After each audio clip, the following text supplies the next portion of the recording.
My mother-in-law tried to have me deported by calling ICE with false claims. My immigration attorney made her regret that call. The morning started like any other Tuesday, until I opened my front door to find two ICE agents standing on my porch with serious expressions and clipboards. My heart dropped into my stomach as they asked if I was the person listed on their paperwork and requested to see my documentation.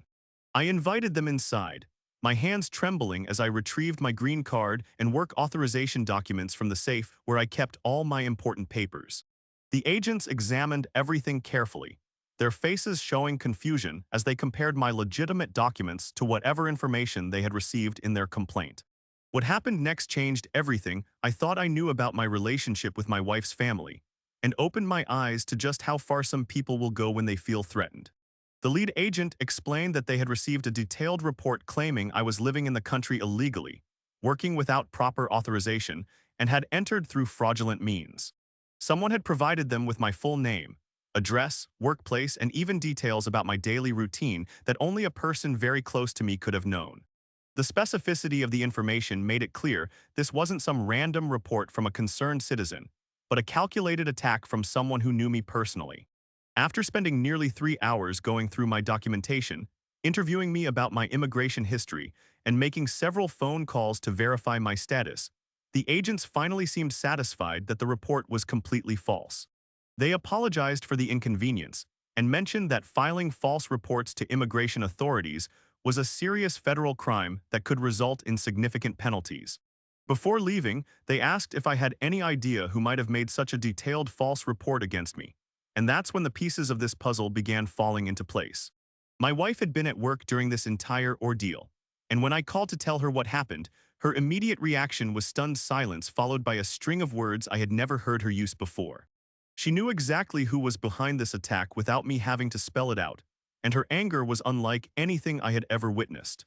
Her mother had never approved of our relationship from the beginning, making snide comments about my background and constantly questioning whether I was good enough for her daughter. The woman had never bothered to learn about my legal status or immigration history, instead choosing to make assumptions based on her own prejudices and fears. The relationship between my wife and her mother had been strained for months leading up to this incident, with increasingly hostile exchanges during family gatherings and holidays. Her mother had made it clear that she believed I was somehow taking advantage of her daughter, despite the fact that I had been working steadily, contributing to our household, and treating her daughter with nothing but love and respect.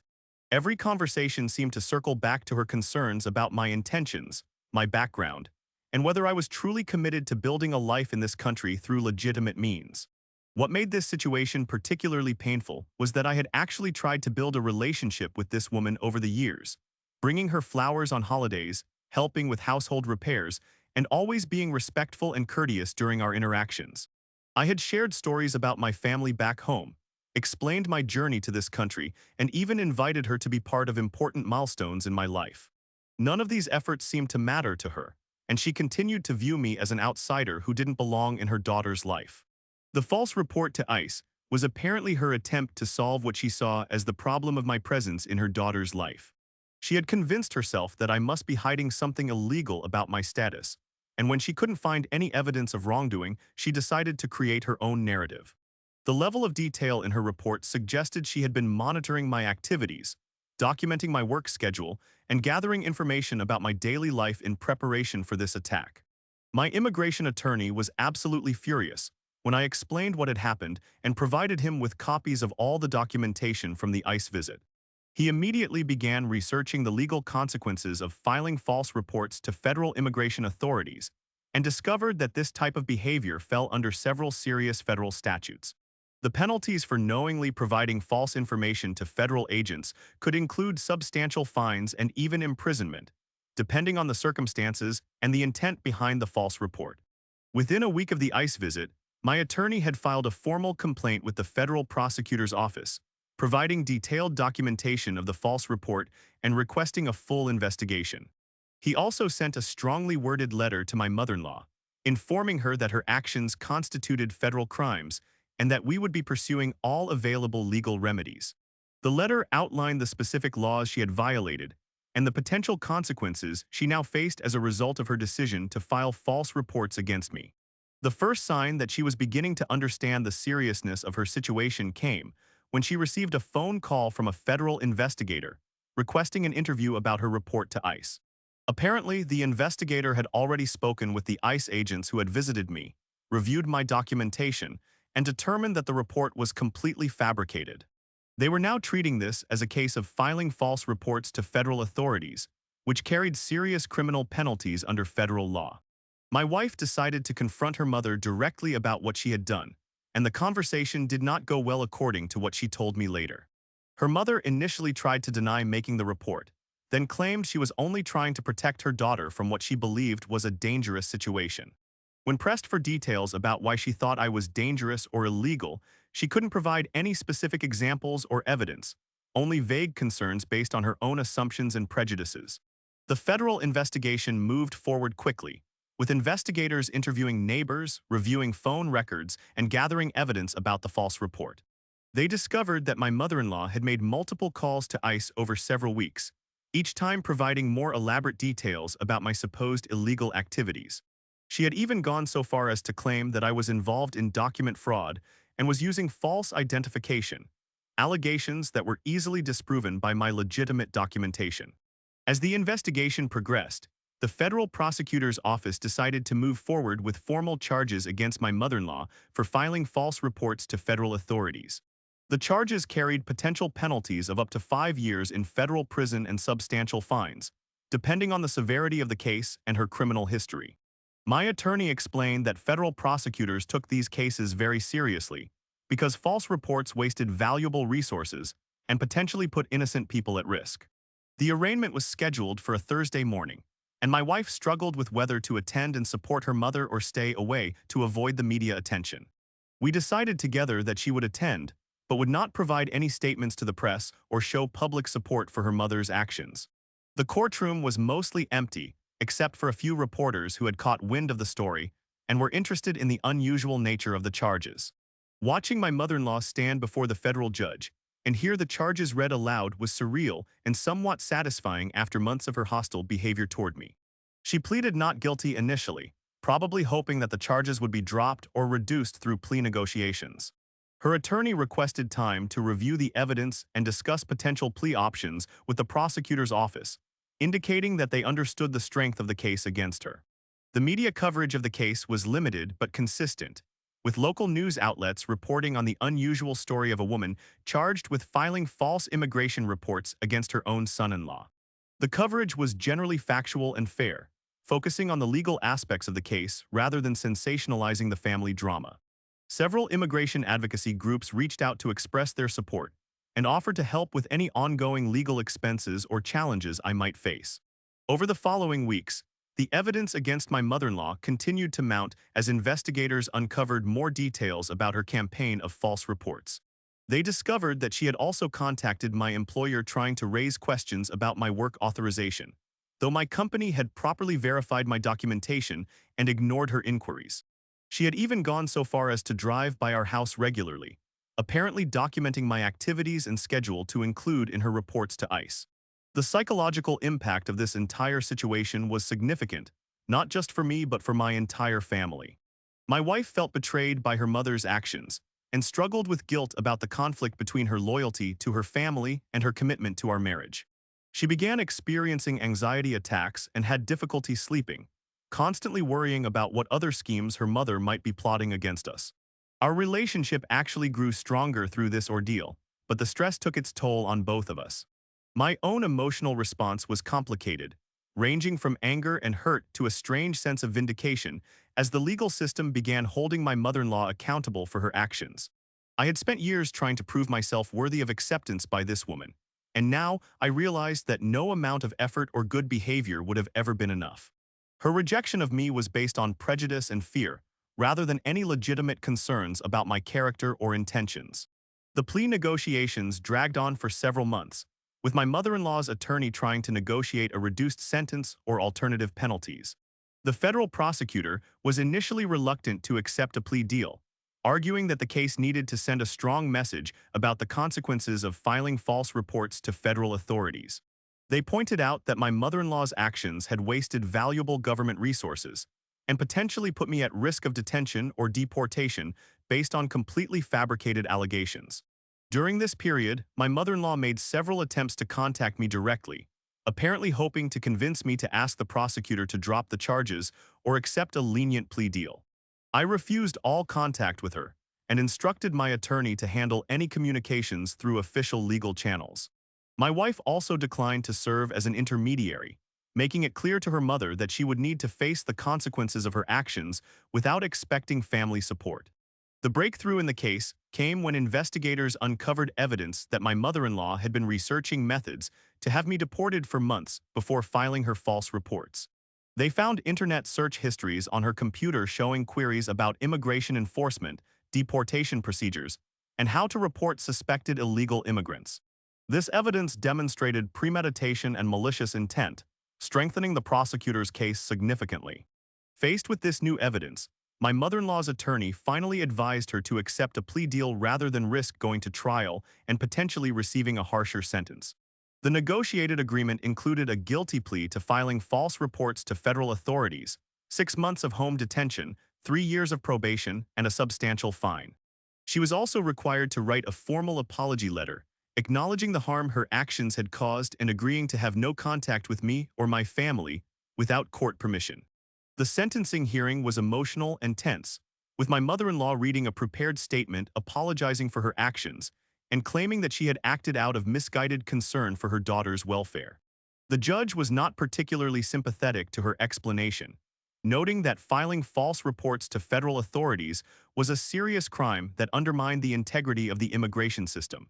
He emphasized that her actions could have resulted in significant harm to an innocent person and wasted valuable government resources. My attorney was allowed to present a victim impact statement on my behalf, describing the emotional distress, financial costs, and damage to family relationships that resulted from my mother-in-law's false reports. He emphasized that her actions had been motivated by prejudice and had caused lasting harm to multiple people, including her own daughter. The statement also noted that I had been forced to hire legal representation and take time off work to deal with the consequences of her false allegations. The judge sentenced my mother-in-law to the terms outlined in the plea agreement, but he also added a requirement that she complete diversity and sensitivity training as part of her probation. He noted that her actions appeared to be motivated by prejudice, and that education about immigration issues and cultural sensitivity might help prevent similar behavior in the future. The training requirement was somewhat unusual, but seemed appropriate given the circumstances of the case. Walking out of the courthouse after the sentencing, I felt a complex mix of emotions including relief, vindication, and sadness about what this situation had done to my wife's family. My mother-in-law's actions had permanently damaged her relationship with her daughter and had criminal consequences that would follow her for years. At the same time, I felt satisfied that the legal system had held her accountable for her behavior and had sent a clear message about the consequences of filing false reports. The aftermath of this legal battle continued to ripple through our family relationships for months afterward. My wife's siblings were divided about their mother's actions, with some supporting her and others condemning her behavior. Holiday gatherings became awkward or were canceled altogether, and several family members chose sides in ways that created lasting divisions. My wife struggled with the decision of whether to maintain any relationship with her mother given what had happened. The restraining order component of my mother-in-law's sentence meant that she was legally prohibited from contacting me or coming to our home without court permission. This actually brought some peace to our lives, as we no longer had to worry about unexpected visits or hostile confrontations during family events. My wife was able to visit her mother occasionally if she chose to, but those visits were infrequent and usually brief. The financial impact of this entire ordeal was significant, with legal fees, lost work time, and related expenses totaling several $1,000s. My immigration attorney was able to recover some of these costs through the criminal restitution process, but the full financial burden was never completely compensated. The emotional costs were even higher, with both my wife and I requiring time to process the trauma of being targeted by a family member in such a calculated way. Looking back on this experience months later, I realized that my mother-in-law's attempt to have me deported had actually strengthened my resolve to build a successful life in this country. Her actions had forced me to confront my own legal status and documentation more thoroughly than ever before, and I emerged from the process with even greater confidence in my right to be here. The support I received from friends, coworkers, and even strangers who heard about the case reinforced my sense of belonging in this community. The case also had broader implications beyond our family situation, as it highlighted the serious consequences of filing false reports to federal authorities. My attorney mentioned that the case had been cited in several other similar prosecutions, helping to establish precedent for how these types of cases should be handled. The message was clear that people who file false immigration reports out of prejudice or personal animosity would face serious legal consequences. My relationship with my wife emerged stronger from this ordeal, though it took time and effort to rebuild trust and communication. We learned to support each other through difficult family situations and to prioritize our marriage over extended family pressures. The experience taught us both about the importance of standing up for what's right, even when it means confronting family members who are behaving badly. The diversity training that my mother-in-law was required to complete as part of her sentence apparently had some impact on her perspective, though our relationship remained distant and formal. She sent a brief letter through the court system, acknowledging that her actions had been wrong and expressing regret for the harm she had caused. While this was a step in the right direction, it would take much more than a letter to repair the damage that had been done. Eventually, my wife and I decided to focus on building our own life together, rather than dwelling on the conflict with her mother. We moved to a different neighborhood, partly to have a fresh start, and partly to ensure that we wouldn't have any accidental encounters during my mother-in-law's period of restricted contact. The new location gave us the space we needed to heal, and to create our own family traditions without the shadow of past conflicts. The experience taught me valuable lessons about resilience, the importance of proper documentation, and the power of the legal system to protect innocent people from false accusations. It also reinforced my appreciation for the many people who had supported me throughout this ordeal, from my immigration attorney to coworkers who provided character references. The overwhelming support I received from my community helped restore my faith in the fairness and decency of most people. Years later, I occasionally wonder if my mother-in-law truly understands the full impact of her actions, or if she still harbors the same prejudices that led to her false reports. The legal consequences she faced were significant, but the deeper issues of prejudice and fear that motivated her behavior may not have been fully addressed. At the same time, I've learned that I can't control other people's attitudes or actions, only my own response to them. The entire experience ultimately reinforced my commitment to building a positive life in this country and contributing to my community in meaningful ways. Rather than allowing my mother-in-law's actions to make me feel unwelcome or insecure about my place here, I used the experience as motivation to become even more involved in local activities and to help other immigrants navigate similar challenges. The attempt to have me deported backfired completely, strengthening rather than weakening my ties to this community. Today, when I reflect on that Tuesday morning when ICE agents appeared at my door, I realize that it marked the beginning of a difficult but ultimately empowering journey. My mother-in-law's attempt to destroy my life through false accusations ended up demonstrating the strength of the legal protections available to immigrants who are here legally. The immigration attorney who helped me through this process became not just a legal representative, but a trusted advisor who helped me understand my rights and options. The case file from this experience now sits in my safe alongside all my immigration documents, serving as a reminder of how quickly someone's prejudice can turn into a serious legal threat. It also serves as evidence of how the system can work to protect innocent people when they have proper documentation and competent legal representation. The experience was traumatic and expensive, but it also proved that justice can prevail even in complex family situations involving immigration issues.